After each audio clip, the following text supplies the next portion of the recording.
Throughout history, when nations have fallen, when voices have been silenced, when hope has seemed lost, God has raised up women of courage, women who stood firm in faith, who led with wisdom, who carried light into the darkest of times.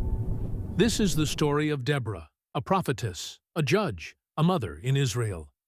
In an age when fear ruled and oppression crushed God's people, she rose with the power of faith, proving that God can use anyone, man or woman, to accomplish His will.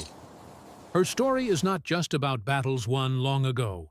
It is a reminder for today that when God calls, He equips, that when the world underestimates, God empowers, and that through faith, even the quietest voice can shake nations. This is the story of Deborah, the woman God chose to lead a people to freedom. Now let's dive into the story. The days after Ehud's death were heavy upon Israel. Without a leader to guide them, the people drifted like sheep without a shepherd. The land once filled with songs of harvest and joy grew silent. One by one, households turned their hearts from the God of Abraham, Isaac, and Jacob. They bowed to carved images, to Baals and Asherahs, raising incense to gods of wood and stone. And the anger of the Lord burned against them, for they had forgotten the one who parted the sea and broke the power of Pharaoh. So the Lord handed them over to Jabin, king of Canaan, who ruled from the fortress city of Hazor. His commander was Sisera, a ruthless warrior, who commanded an army of steel and terror. 900 iron chariots rolled across the land, their wheels biting into the earth, their thunder shaking the hearts of men. Wherever the chariots appeared, villages emptied, roads grew silent, farmers abandoned their plows, and mothers clutched their children in fear. For 20 long years, the people of Israel lived under the cruel weight of this oppression. The songs of worship faded, replaced by the sound of chains, of weeping, of prayers whispered in secret. At last, from the valleys and the hillsides, from hidden caves and broken homes, the nation cried out to the Lord, "O God of our fathers, deliver us." And heaven listened. God heard their cries and sent them a judge, a prophetess, a woman like no other. Her name was Deborah, a prophetess, wise and fearless. She would sit beneath the palm tree between Ramah and Bethel, and there the children of Israel came to her for judgment. Her words carried authority, her spirit carried peace. While Israel trembled under Canaanite oppression, Deborah's voice became the guiding light, the steady flame in the darkness. One day, Deborah sent for Barak, son of Abinoam, from Kadesh in Naphtali. When he arrived, Barak! News from the capital.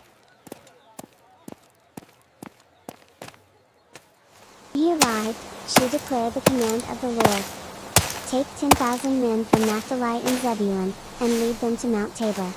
For the Lord will draw out Sisera and his army, and deliver them into your hand. But Barak hesitated and said, "If you will go with me, I will go. But if you will not go with me, I will not go." Deborah answered firmly, "I will surely go with you. But the honor will not be yours, for the Lord will deliver Sisera into the hands of a woman." So Barak summoned 10,000 men, and they gathered on Mount Tabor. From the valley below, Sisera's chariots thundered across the plain, iron wheels shaking the earth. Fear gripped the men of Israel, but Deborah cried out, "Arise! For this is the day the Lord has delivered Sisera into your hand. Has not the Lord gone before you?" Then the heavens opened, rain poured, and the Kishon River overflowed. The wheels of the iron chariots sank in the mud, horses stumbled, and Sisera's army fell into confusion. The Lord routed Sisera and all his men before Israel, escape. And not one was left standing.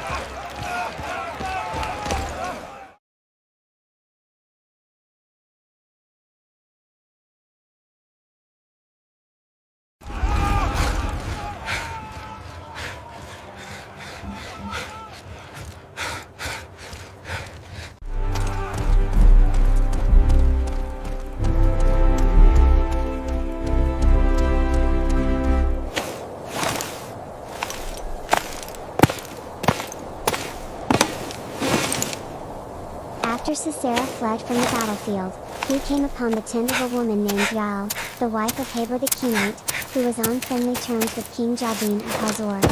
Yael welcomed Sisera inside and offered him milk to drink. She covered him with a blanket so he could rest.